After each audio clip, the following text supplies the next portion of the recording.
Okay, guys, we're going to kick off here in a second to make sure we have enough time to give them sufficient time to talk and have a little bit of space for Q&A. So thank you all for being here and for coming to our second panel. We're very appreciative of this. A good audience always makes for a great event. I think our first panel very nicely covered a lot of butter issues. This panel's going to turn to issues that maybe focus a bit more on the gun side of things as we think about security and various regional realignments. I won't dwell at length on each speaker's bio because I'm assuming that in here each of you probably can read better than me since I'm a West Texan, and so we won't dwell on that.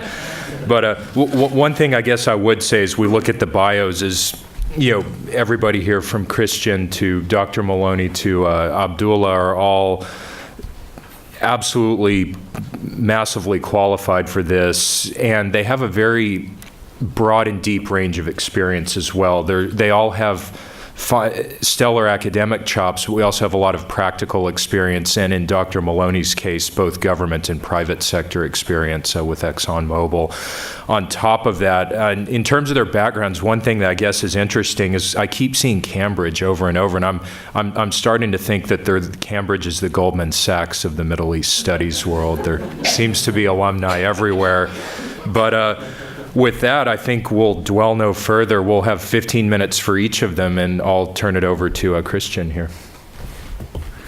Thank you very much, and thank you for coming back to the second panel. I want to talk about some of the regional rivalries which we now see erupting into the open over the past year and a half, which have really split asunder what has been in the past 30 years a solidly pro-US, pro-Western alignment in the Persian Gulf. And really the rise of foreign policies, but also threat perceptions that have caused great rifts and that really, I think, are reshaping some of the regional dynamics in ways that I think will have long-term consequences that we're already beginning to see come into focus. To some extent, the rise of much more assertive regional and foreign policies in several of the Gulf states is or was born out of frustration and a sense of deep disillusionment with what various rulers and ruling circles in Gulf capitals saw as the foreign policies of the Obama administration. There was never really any personal chemistry that developed with President Obama, and rulers in the Gulf seemed to latch onto the so-called pivot to Asia, even though it was really more of a sound bite than any real strategic shift away from the Gulf, which it wasn't. But it seemed to come to encapsulate the concerns in Gulf capitals that somehow US focus and engagement was shifting away from the region and potentially away from their favor. And I think the fact that in 2011, I guess midway through Obama's first term, you had the Arab Spring, and in certain Gulf capitals, the decision, or at least the apparent acquiescence in the US of regime change in Egypt, especially a long-standing political and security partner, shocked Gulf leaders to the core and really brought home to them that if they wanted to maintain control of regional security issues, they would have to some extent go it alone and take matters into their own hands, acting less in concert with outside or external powers than they had in the past. For example, the Saudi Emirati push into Bahrain in March 2011 really was taken without any real prior consultation with US officials. Very little advance notice was given. So the Arab Spring really brought home as Greg Gore said this morning, a perceived threat to stability that was perhaps more perception than reality on the ground, but certainly it sharpened concerns about the threats they perceived from Iran and from Islamism. And to some extent, both Iran and the threat from the Muslim Brotherhood were used by Gulf states to try and externalize the root causes of any discontent. There were large-scale protests in Bahrain in 2011 and parts of the eastern province of Saudi Arabia, and it was very useful for the Saudi and Bahraini authorities to have Iran as a scapegoat to blame the unrest on Iranian meddling, so people didn't look too closely at some of the root causes. And then in 2012, once you began to have large-scale unrest in Kuwait, especially for a few weeks in October 2012, the Muslim Brotherhood Sunni groups began to be used as this external sort of bugbear, this convenient scapegoat. So they really manufactured a sense of threat to perhaps justify in part the clampdown that certain Gulf states pursued in 2011, 2012, just to make sure they maintained a grip on domestic and regional security. Now, of course, the rise of the Muslim Brotherhood in Egypt in 2012, the election of Mohamed Morsi, and his subsequent 1 year in power before he was toppled in a coup that wasn't a coup in July 2013, also really sharpened the differences that were beginning to emerge so openly between Qatar on the one side, Saudi Arabia, the UAE on the other. And that also brought to a head the fact that Gulf states were becoming more assertive regionally, but not on the same page. Qatar is becoming much more assertive in supporting, or at least acquiescing, and much more comfortable with groups coming to power in parts of North Africa that were Islamist in character, and that were groups that the Saudis and the Emiratis had absolutely no time for, and were determined to sort of reassert authoritarian control. So the Qatari, especially between 2011 and 2013, sort of Qatar's widespread, or at least perceived widespread support for some of the movements that were coming to at least positions of authority and power in North Africa, really, I think, triggered a counter-response from the Saudis and the Emiratis in the opposite direction. And Egypt and Libya became this microcosm of these competing rivalries in action. In Egypt, the Qataris supporting the Morsi government with more than $7 billion of direct and indirect financial support, and then being replaced in 2013 by more than $15 billion of support from the UAE and from Saudi Arabia. And in Libya, the Qataris and the Emiratis supporting different militia groups on the ground, which really laid the seeds for the destructive series of civil conflicts that have really torn Libya apart over the past 7 years.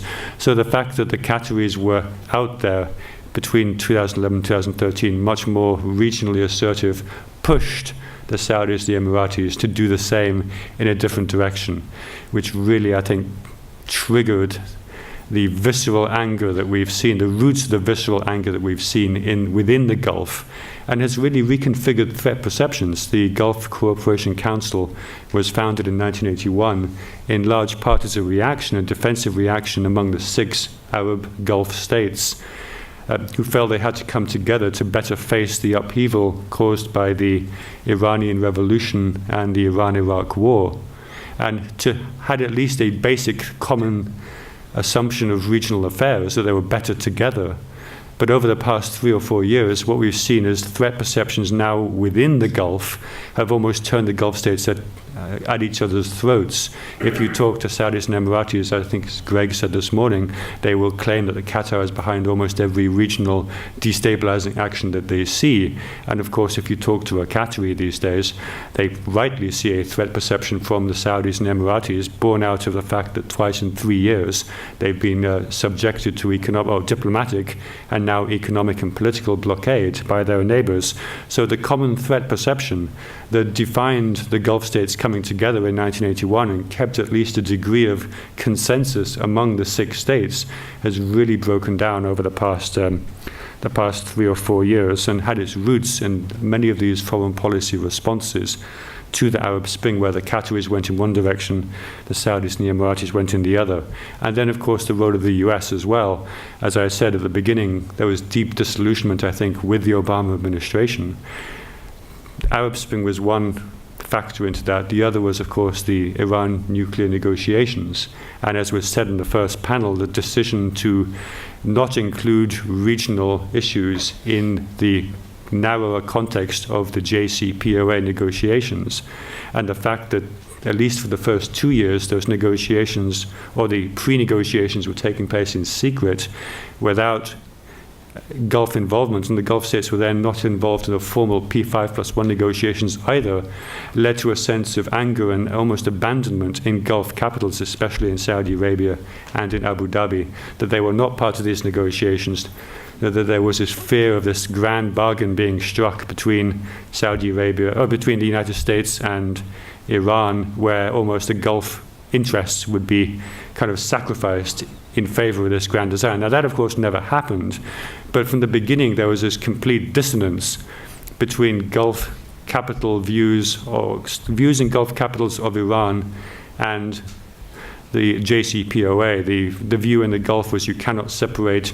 nuclear negotiations from Iran's destabilizing regional activities. How can you begin to negotiate on one part without without everything as a whole? And if you look at the war in Yemen, it's interesting timing, because the initial deadline for the JCPOA negotiations was March 31st, 2015. That deadline was then pushed until July to allow time for the final. They needed a few more months to finalize the agreement. So March 31st was the initial deadline. The war in Yemen began on March the 26th, 5 days before the JCPOA was due to be finalized. And this almost was a statement of intent by the Saudis and the Emiratis, saying, fine, you have your nuclear negotiation, but we'll have to take matters into our own hands to take the conflict to the Iranians, to almost to battle Iranian influence in the region on our own. We no longer have faith in necessarily the US ability to do it with us. So the war in Yemen began 5 days before the negotiations were due to be concluded, was almost a signal of intent by certain Gulf rulers. And of course, that has led to its own consequences. The war in Yemen continues to rage 3.5 years later, even as the US has now pulled out of the JCPOA, with the kind of law of unintended or unanticipated consequences and the path dependencies. Now, since early 2017, we have, of course, had a very different administration here in the US. The Saudis and Emiratis initially, I think, had great hopes that both the president and key people around him shared very much his or their own views on Iran and on Islamism. And we've seen a great deal of lobbying in kind of a common support, common pursuit against the Iran deal especially. Also, of course, the blockade of Qatar, which President Trump initially supported and then subsequently watered down his support and then changed his mind. The damage has been done, however. The Qatar dispute looks set just to continue. It will not be resolved in a reconciliation summit at Camp David that the Trump administration, I think, had been hoping for in the spring, partly because none of the parties want to admit that they perhaps were wrong. There's no face-saving mechanism for any of the parties to sort of back away gracefully. And I think the mistake of the Trump administration was that the genie could be put back into the bottle once it had escaped. So the plans for a Camp David meeting, I think, were always going to be unrealistic. What we're seeing instead is a system of pragmatic workarounds. We've heard a lot in the media over the past few weeks of this new Middle East Strategic Alliance, MESA, which certain elements, at least, the Trump administration are trying to put into place. And we have seen all 6 members of the Gulf, or all 6 Gulf states in the same room with counterparts from Egypt, from Jordan, and from the US. Now, this is a pragmatic workaround. It's at a technocratic level.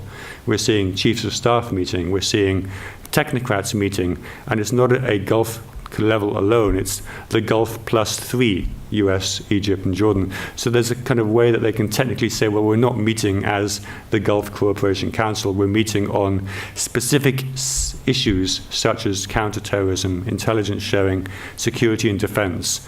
So this looks set just to continue into the foreseeable future. I think this pragmatic meeting at sub-heads of state level on specific issues where they've told the US, we're not going to compromise this, we won't let this split compromise our basic partnership in certain key areas, but don't expect us to just kind of have this reconciliation summit. That looks set to continue. I think the administration has pragmatically acknowledged that. Of course, the regional landscape is now changed forever, or for decades to come, because we do have, as has been said earlier this morning, leaders in power who are now, or at least in positions of authority, who are now in their 30s, if not 40s and 50s in certain other Gulf states. So these people will remember this last couple of years for a long time to come.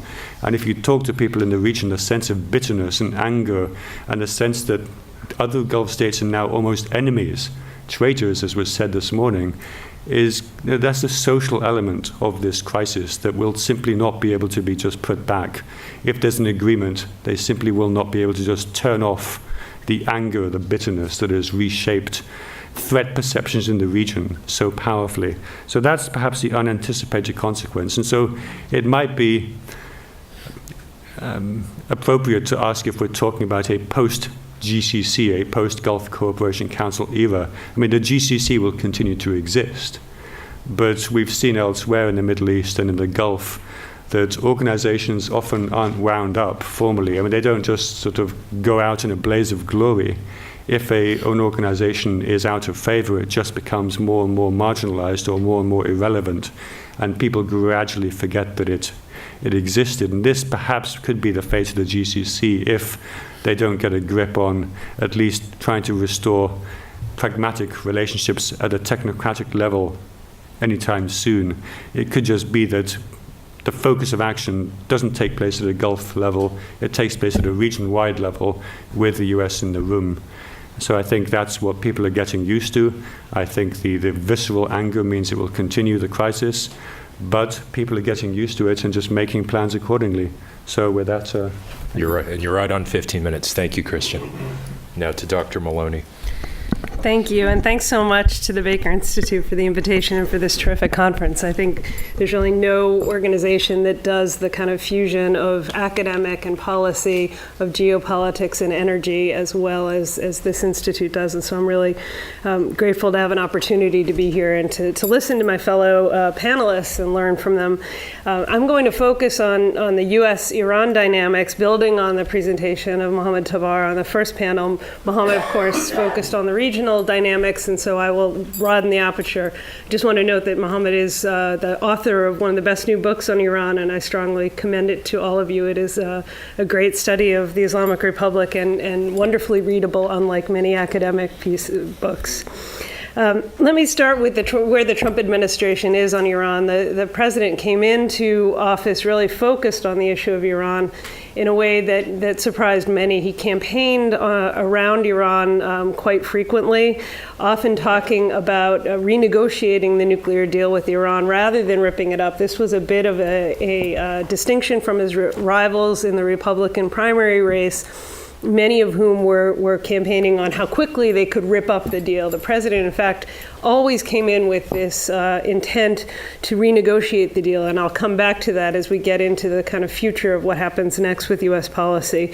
He put together a team, and even as it has cycled through many different iterations, it's a team where there's been a common thread of a fairly hawkish position toward Tehran. If you think back to his first national security advisor, Mike Flynn, really unexpectedly taking the podium at a press briefing early on in his short tenure in that position, putting Tehran on notice in a very public way.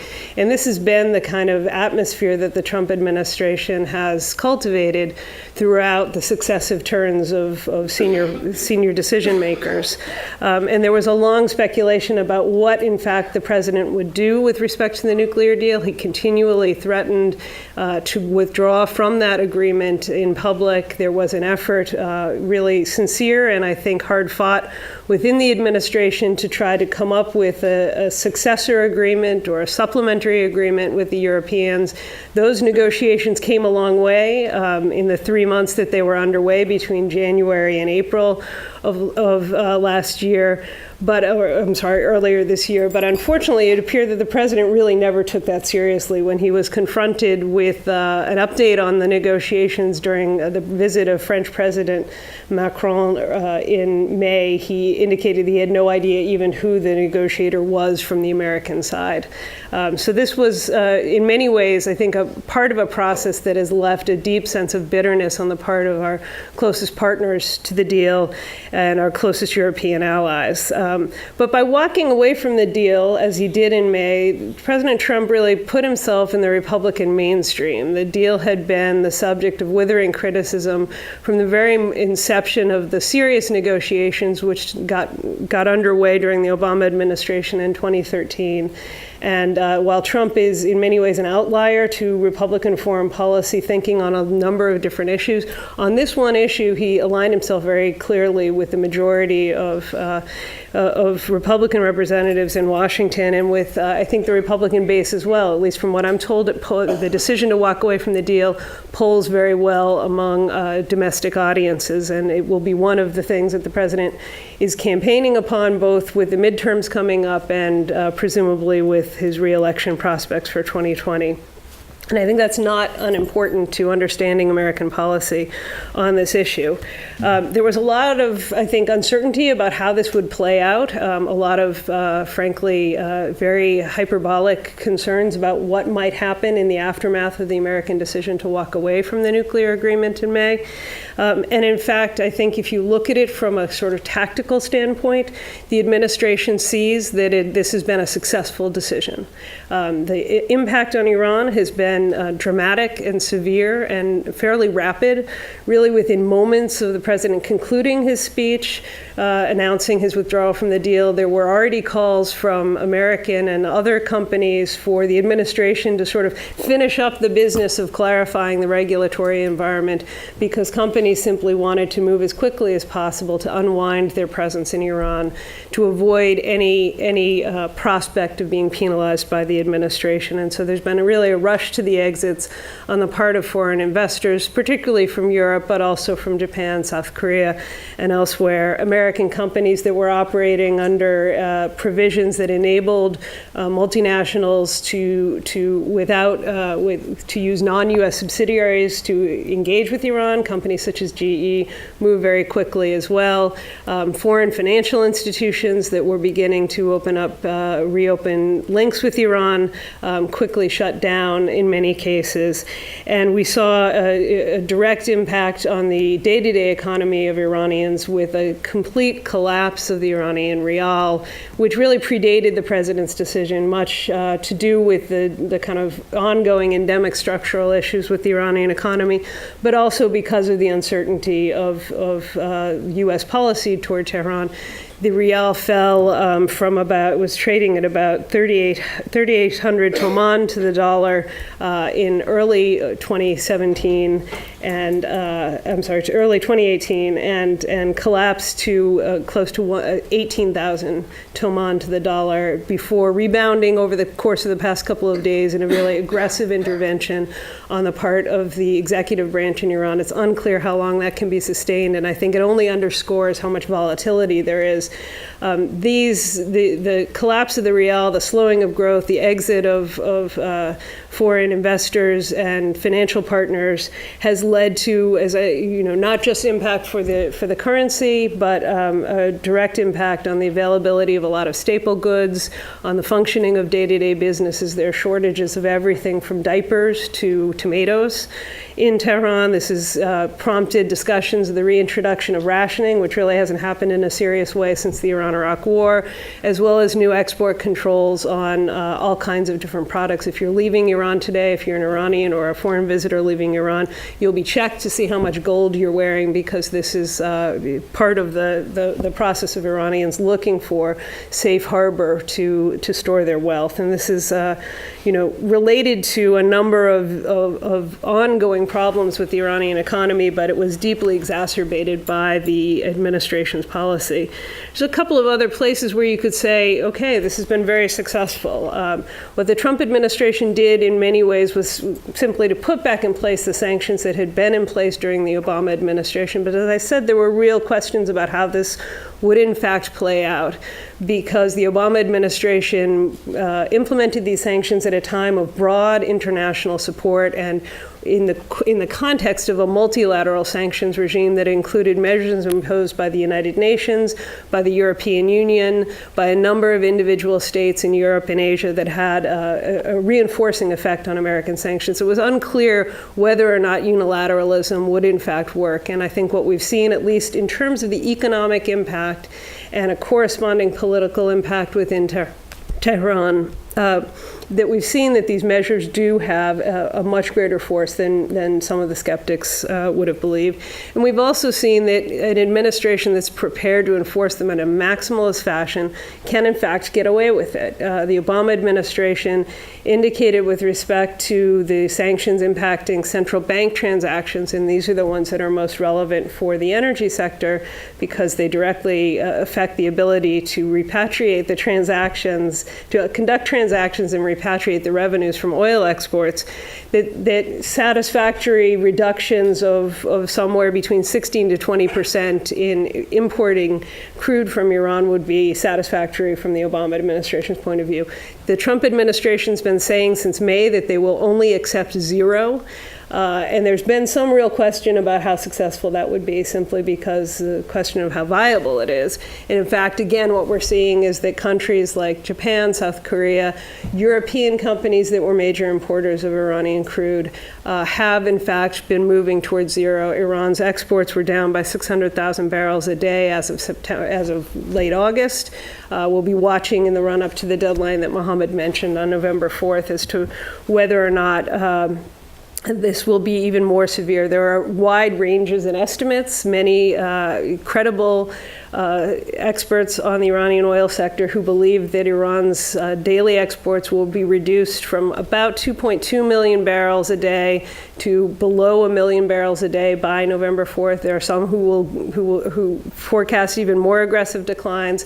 There are a number of others, and those of you who follow social media will know the tanker trackers and others who watch the physical movements of Iranian crude, who are more skeptical that in fact that we're seeing anywhere near that level of reductions in the short term.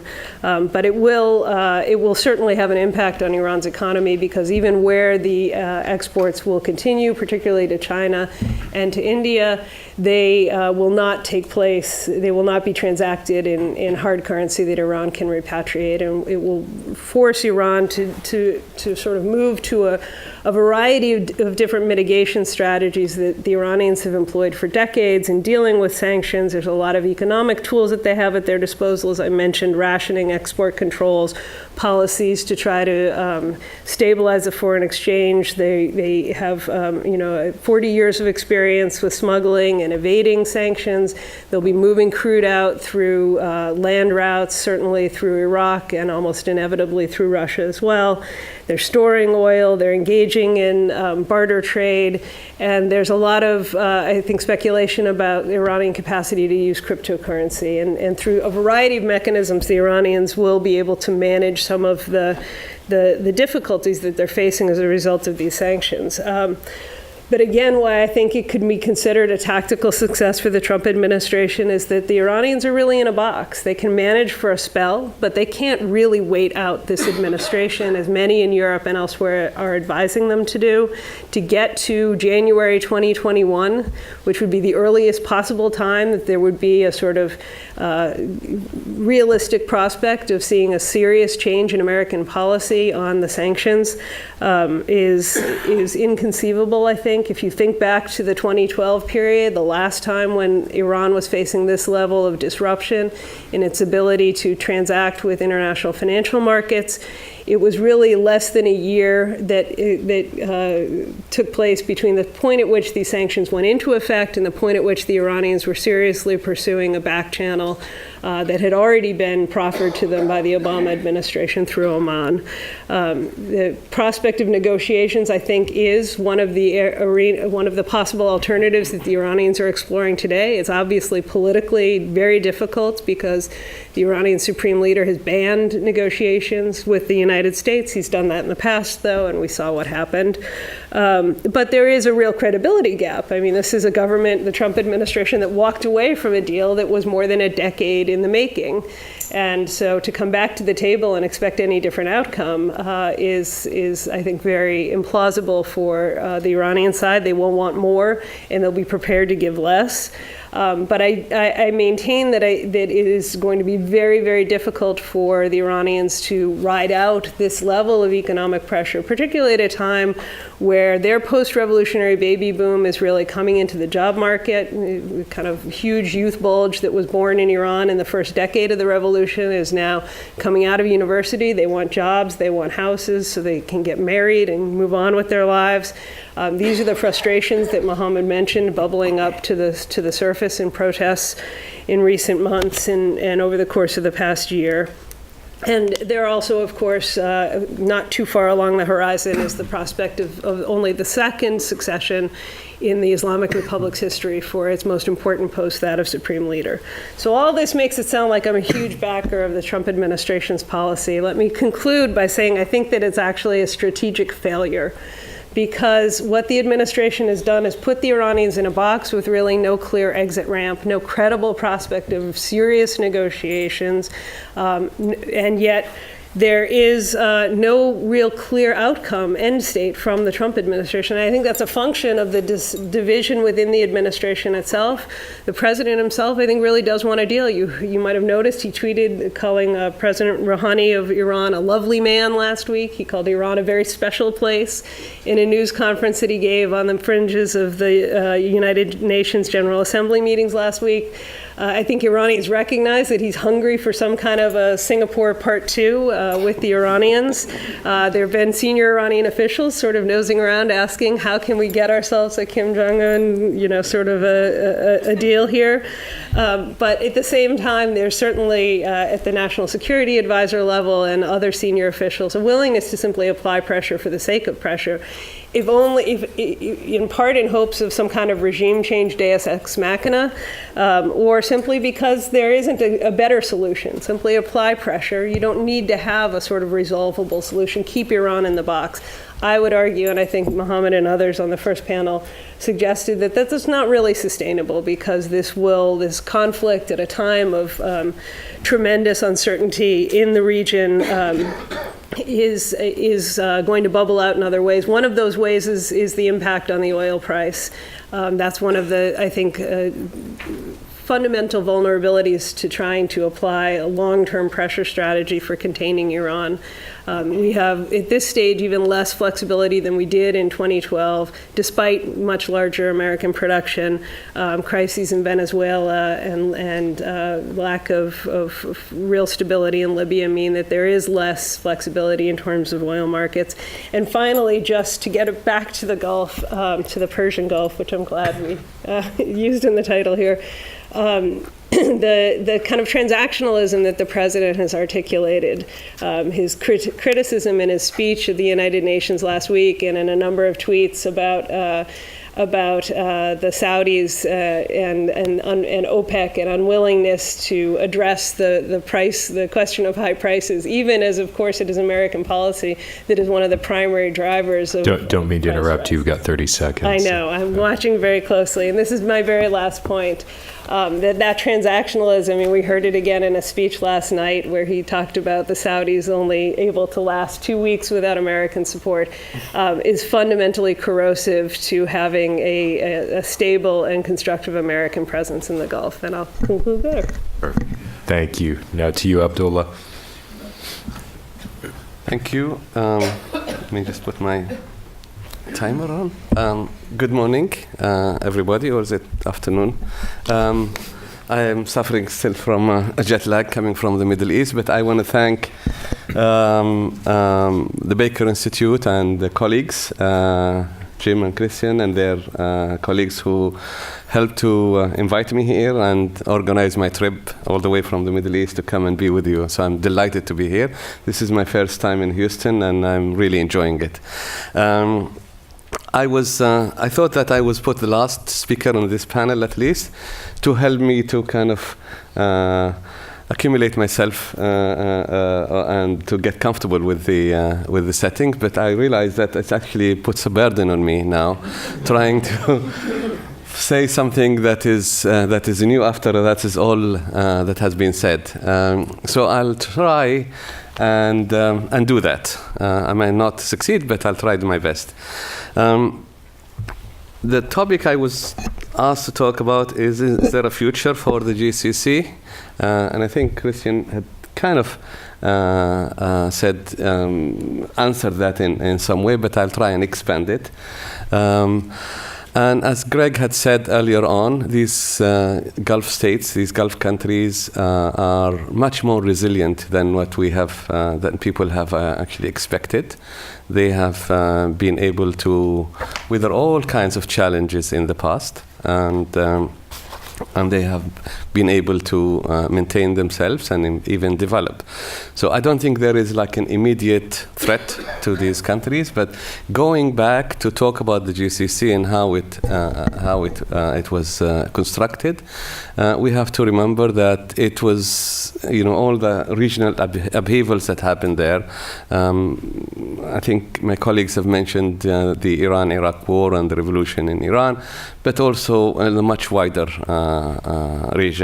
There was the collapse of the Arab regional system. There was the Soviet invasion of Afghanistan.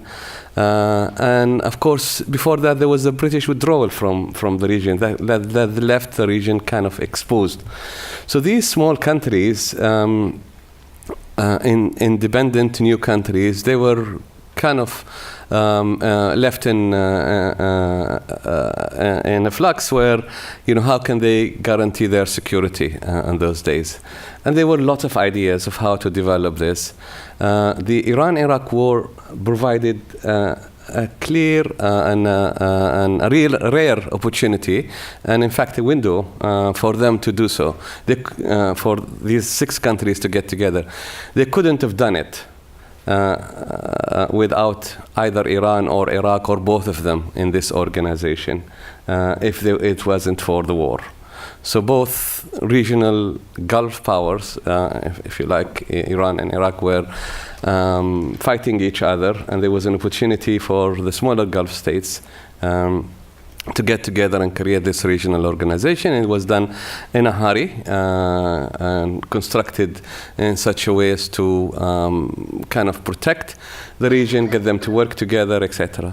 Now, there are, of course, good and bad things about any regional organization, and regional integrations have around the world. Experiences tell us that there is no one model that fits all. So the GCC, or the Gulf Cooperation Council, is one of those regional organizations like the EU, and they try to kind of emulate the EU in so many ways. And of course, they don't understand that there's a big difference between the GCC and the EU experience. Just to mention a few, the EU is a very the member countries of the EU are democratic countries. There is like a push from the population, the business sector, etc., for more integration, while the GCC is a top-down project. But also the EU and European countries have gained their independence, if that's the right word, long time ago, and became states, as it were. Not gaining their independence, but became states and established their own states long time ago, while in the GCC they gained their independence only recently. So there is a lot of a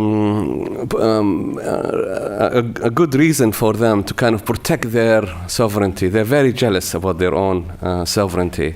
And regional integration, in some ways, kind of gets to a level where you actually have to give up some of those sovereignty for the common benefit. And that is, to create institutions that kind of govern the region, where each state kind of pool in their sovereignty for the common good. We've seen that in the GCC this doesn't work. They really are not familiar with this, and I said they're very jealous about pooling their sovereignty. Another difference between the GCC and the EU is that, in the EU there are lots of large countries with varying degrees of power and economic power, etc. Where in the GCC there is one big elephant in the room, and that is Saudi Arabia, and the rest of them are very small, tiny countries. So that makes a difference when you sit with Saudi Arabia and the other 5 small states there, and given the history and the background of Saudi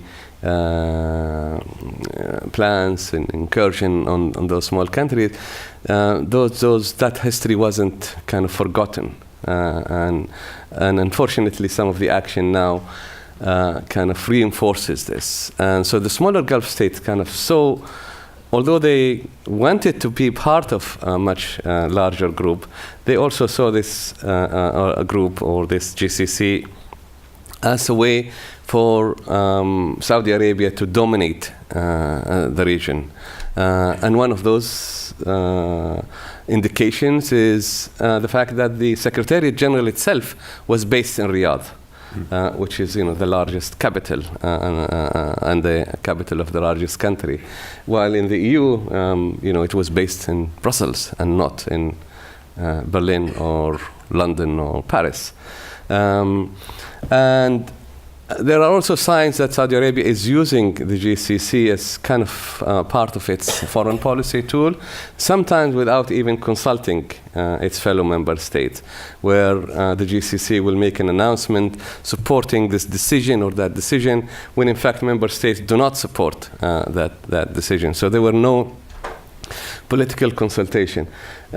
So in a way, the construction of the GCC was made in such a way that made it difficult for these countries to work together. Having said that, we should not underestimate the success of this regional organization. Regional organizations are generally for the good of the region. The United Nations, the WTO, etc., supports regional integration, support countries in the region to come together and help themselves. Although some people will argue that integration and regional organization are against globalization, others will say that they are actually a building block towards globalization. So the GCC itself, having been established in 1981, has actually developed into quite a formidable organization, in a way that it got all these 6 countries to work together in different ways: economic, political, social. One of the most claimed advantage of being a member of the GCC is you can travel throughout these countries without a passport, without a visa, and you can have your, just by your ID card. The common market agreement that was agreed between them basically called for a free flow of capital, goods, and people between the member states. These are small states.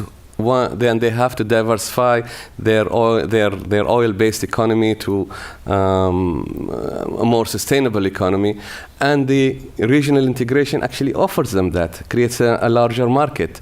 So they've entered into a number of agreements, whether it's custom union, the common market, and even they were talking about a common currency, and there were even ideas of moving into creating a union. So there were a lot of achievements as well that people don't really hit the headlines, and some of these achievements are very slow, mechanical details of how they can reconcile their administrative and regulations to kind of fit with each other. And that takes a long time, and it's not something that, it hits the headline, as it were. So there were a lot of small groups that would get together and talk about all kinds of things to kind of harmonize the the region economy and political system, etc., and make it work together. So at the same time, they've created a bloc that they can talk to the outside world. So they were talking to the European Union, talking about a free trade agreement. They're talking to the US in strategic dialogue. They're talking to China as a collectivity, and it gives them some kind of power when you do that, when you're part of a group, and represent them in different international forums together.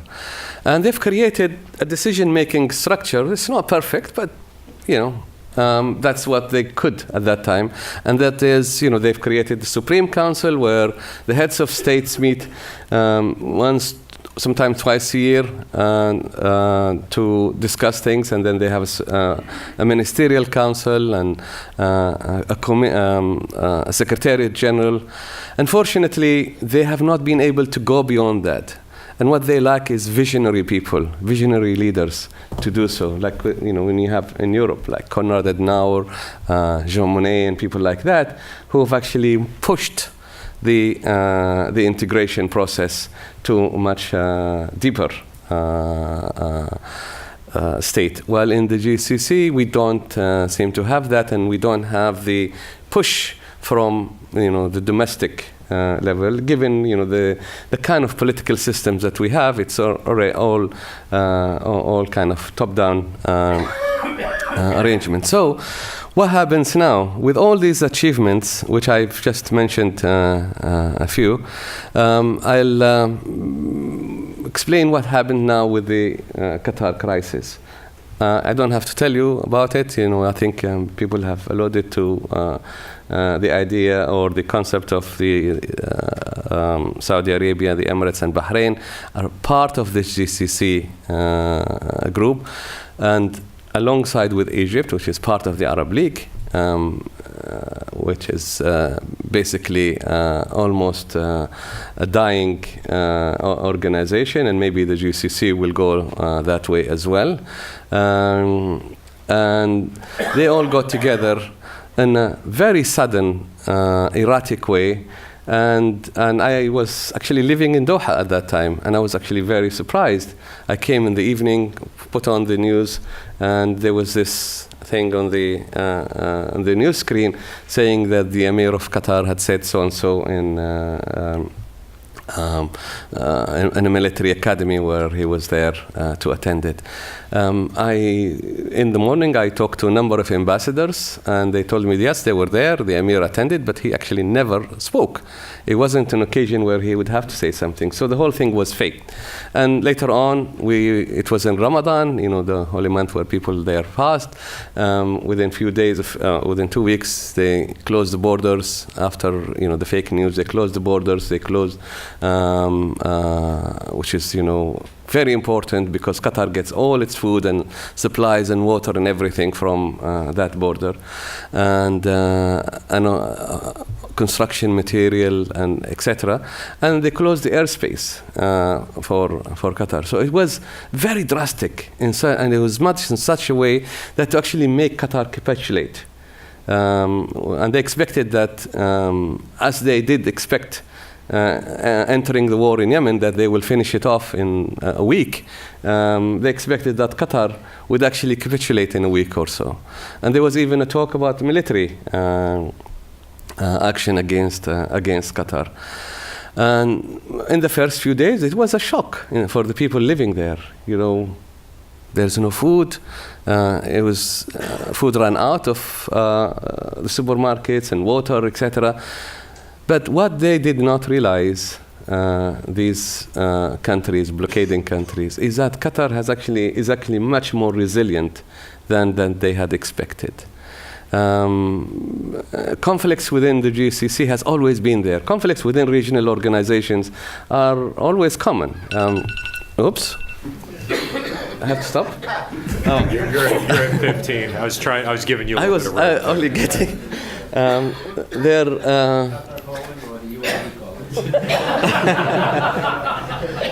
I will just end by saying that they are common. But however, they've done is they are destroying this hard work of this regional organization that has actually worked perfectly so well in maintaining stability, security in the region, and working with the international partners. They have made the region much more insecure, given what is going on around them. The Arab Spring and all the violence that is going around it. The last thing you want to see is this GCC region becoming embroiled from inside. They've also made it difficult for their partners, especially the United States, the European Union, etc., to protect the region. When these countries are actually working against each other, how can you confront Iran if there is a need to confront it? But can you confront Iran? How can you confront ISIS, etc.? Now, and they're trying to basically bring down the regional organization, creating some bilateral relations. And I will end by saying that all these other alternatives, like the Arab NATO, etc., is not going to work. They don't trust each other. They don't have the same common interests, and it's not going to work. And unfortunately, these actions of the states are detrimental to not only to the region but also to global security and stability of the region. And I'll stop there. Okay. No, thank you. And I think thank you to all of our presenters here who've had 45 minutes of very insightful and stimulating content delivered to us. So we have about 17 minutes here, and then we have a hard stop for lunch. And I imagine there's more than a few questions, and we'll open it up to the audience here. I just have a comment picking up on Al's. When I was in Gulf many years ago, I visited with Sultan Qaboos in Oman, and this is in the early 90s, and he was a visionary. He was a visionary in strategic terms, and he had proposed to his fellow leaders in the Gulf that it wasn't called the NATO, but they have a national security military coordination mechanism whereby they could divide the military labor in terms of naval defense, air defense, land defense.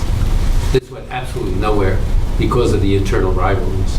So even in the very beginning, these countries, their internal rivalries really impeded them from having a much more strategic approach in the GCC strategic framework. Can I respond to that? Sure. Yeah, thank you for bringing that, Ambassador. You're absolutely right. I come from Oman, actually, and it was after the Iraqi invasion of Kuwait. The Supreme Council, which is the governing body of the GCC, they asked the Sultan, who comes from a military background, Sandhurst graduate, etc., to come up with a plan. And he did come up with a plan where the GCC could have their own security and army where they can protect them and don't have to wait for their international partners to come. Of course, there will always be an involvement for other international guarantors like the United States, etc. But you have to have some kind of your own resilience and own army. They didn't trust him. They didn't trust the plan. And instead, they all went for bilateral agreements with international powers. And hence, I agree with you, they don't trust each other. It's right from the beginning.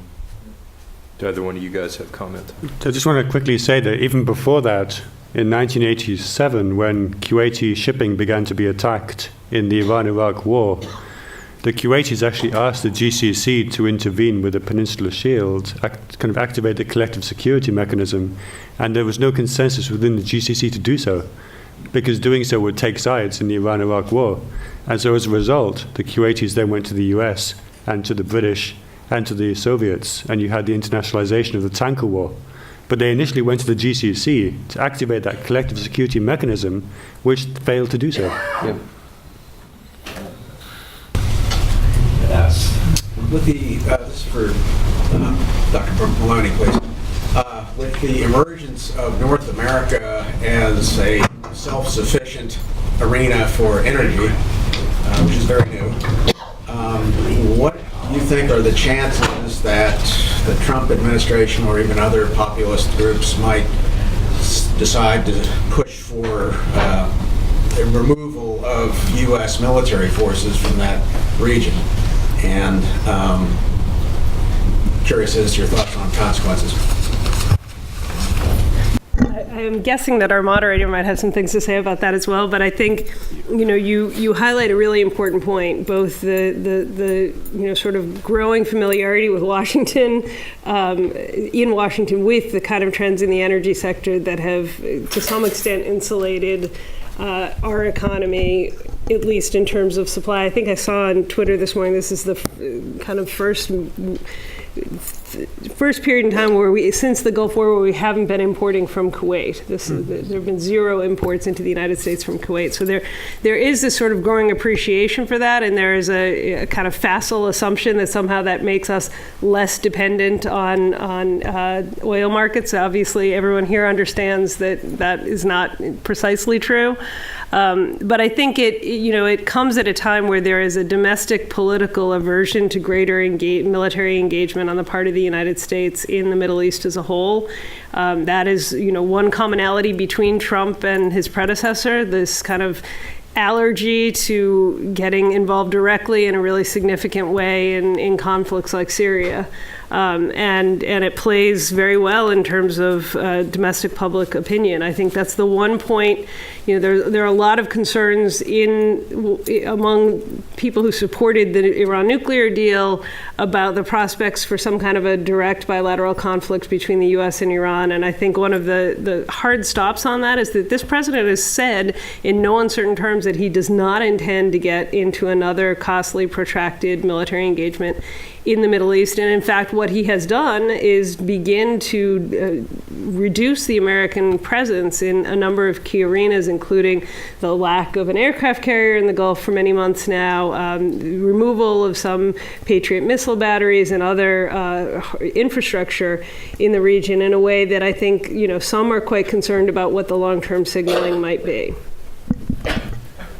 I'll just take a very brief moderator prerogative. So I think this idea of self-sufficiency sounds very attractive politically. I think in reality, it's the equivalent of standing on a pile of sugar. As a flood comes, it tastes sweet until it all dissolves and is gone.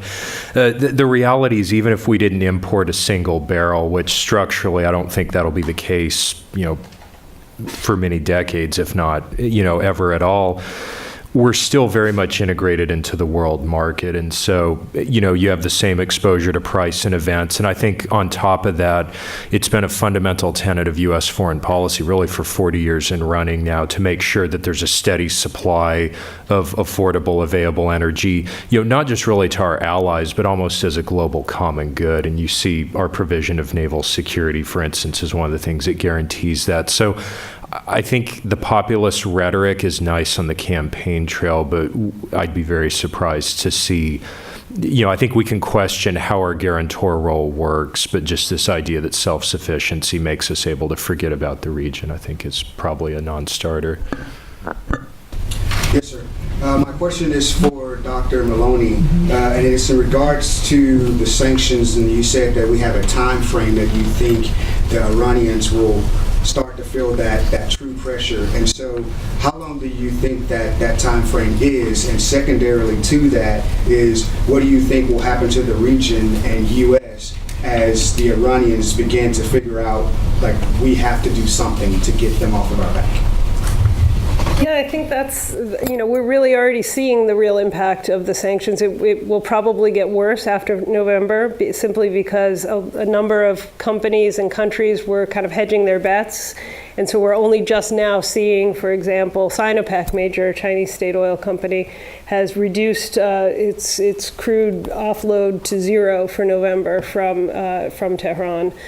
So there will be at least, a more severe impact in November. But the run-up, really, since the president's speech has already, I think, demonstrated that these sanctions have real force, even without the support of the international community, and that, frankly, much of the rest of the world doesn't have a really good workaround for them. There was some discussion in the prior panel about an announcement last week from New York on the part of the European Union about something called a special purpose vehicle, which will facilitate trade between Iran and European companies, the reality is that those companies would still be exposed to U.S. sanctions, even if they're not trading in dollars, even if they don't move the transactions through the U.S. financial system. The companies themselves, if they're dealing with designated entities, which the National Iranian Oil Company and other major firms in Iran and banks in Iran are, those companies on the receiving end in Europe would be liable,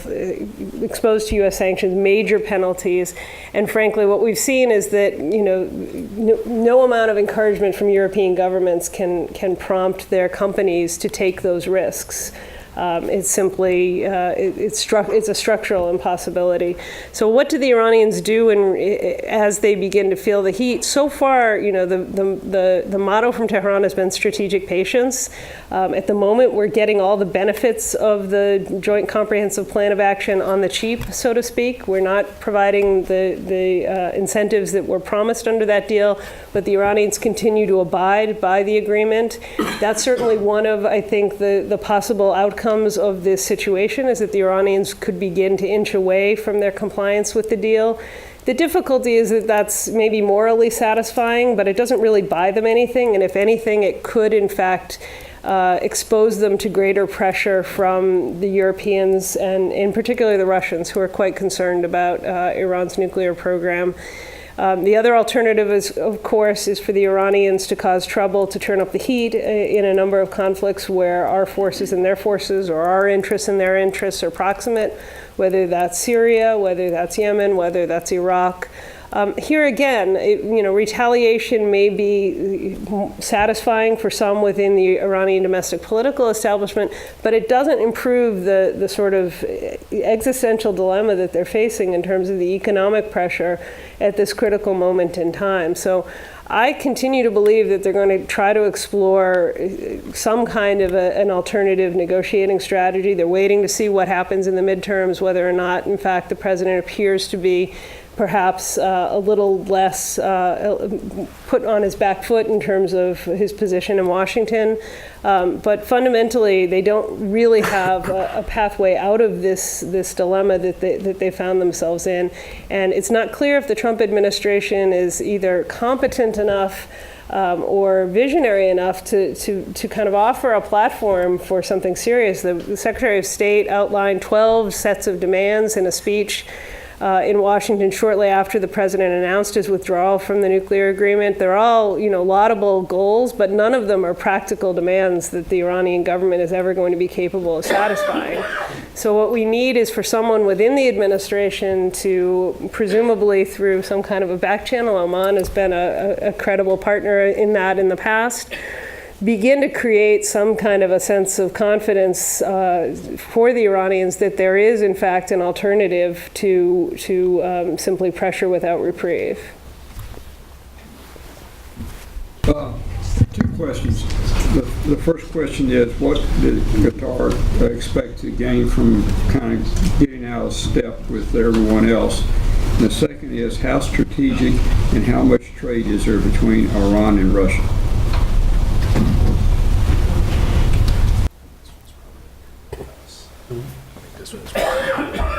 So what's the first question? Why did Qatar Qatar. try to get out of lockstep with, what did they expect to gain, I guess? I think part of the problem about trying to understand the Qatar crisis is that there were no realistic endpoints to it. I mean, the blockading states issued a set of 13 demands, which were, as Abdullah has said, capitulatory in nature. Had Qatar acceded to those demands, they would have effectively been reduced to a vassal state. And so there wasn't really any room for negotiation or for compromise. The Qataris would simply not necessarily compromise on almost everyone. I mean, there were certain aspects that could have been up for debate had all sides been prepared to negotiate and to compromise together, but that wasn't on the table. So the Qataris have moved on to some extent. They don't want to be the ones that formally leave the GCC. I mean, to do so would almost be a sign that the GCC had managed to kick them out, and that's not what they want to do. So they're not going to leave. They're just going to, I think we're just going to be stuck in this holding pattern. Abdullah mentioned some of the mechanisms the GCC has evolved over the decades to try to have a degree of common approach.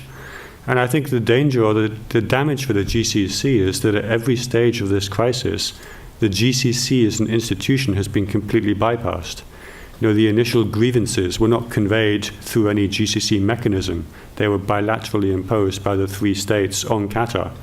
The demands were, again, not issued through the GCC. They were issued bilaterally. The mediation that we've seen since, led by the Emir of Kuwait and by Rex Tillerson when he was Secretary of State, again, not done through any GCC mechanism. So at every stage of the crisis, the GCC has been absent. And that, I think, is really creating damage because, of course, you have people in Kuwait, people in Oman who don't necessarily sign up to the hardline approach of those in Saudi Arabia and the UAE, looking and thinking, well, are we susceptible to that sort of pressure as well? And the Qataris are asking themselves, how can we trust an organization, the GCC, that twice in 3 years failed to prevent 3 of its members from turning on a 4th? So these are, I think, really damaging blows to the credibility of the GCC as a functioning group. And just one final thing, Abdullah mentioned, of course, the fact that the GCC was put together in a rush in 1981, and it really worked as a very loose collection of monarchies. And over the past few years, we've seen the Saudis and the Emiratis really try to impose a much more kind of regional straitjacket upon the other Gulf states. You do things, we're much more forward thinking, we do things our way and you have to sign on, otherwise you're with us or against us. And that could be what breaks it apart, because it goes against the fact that you had these 6 countries with their own distinct sets of interests, which had really functioned as a collective of loose interests, not as a kind of hardline single approach, and that's really damaging for the GCC. Do you want to talk about Iran and Russia? Just very quickly, Iran and Russia have a fairly minuscule economic relationship. They have a more strategic partnership today than at any point in modern history in terms of their cooperation in Syria. And there will be, economic opportunities for the Russians in the aftermath of the American withdrawal from the JCPOA and the departure of major European and Asian firms. But the reality is it's a minor element of the interests on either side. I just want to add a footnote to what Christian had said. The GCC, as you know, is a regional organization. And regional organizations are typically rule-based organization. So you have rules, agreements, etc. The blockade or the boycott actually touches the agreements that I mentioned, the common market, for example, the free flow of capital, people and goods. And that in itself, not only that the GCC wasn't involved in in the mechanism of communicating the crisis to Qatar and talking to them, but also in trying to resolve it. But the boycott itself cuts against the agreement that had been signed by the 6 states, the common market. And the GCC wasn't consulted. So how could you have a rule-based organization that has agreed and signed to these rules, and then you do it outside the mechanism of this organization? So the whole concept of the trust and belief in the rule of law is completely gone out of the window. So it's very dangerous for the organization, and also, not only give the Qataris a reason not to believe in it, but also gives other countries who are not part of this blockade, like Kuwait and Oman, a sense that whatever we sign here, it doesn't mean anything in the future. So you're really kind of shooting yourself in the foot by doing this. So on the subject of being rules-based, we have hit our hard stop. I've seen a ton of hands go up that we were not able to get to, and I apologize to you guys for that. What I would suggest to you as a bit of a consolation prize is you're more than welcome to join us for lunch. We would encourage you. And with that, let's give a hand to our panel here.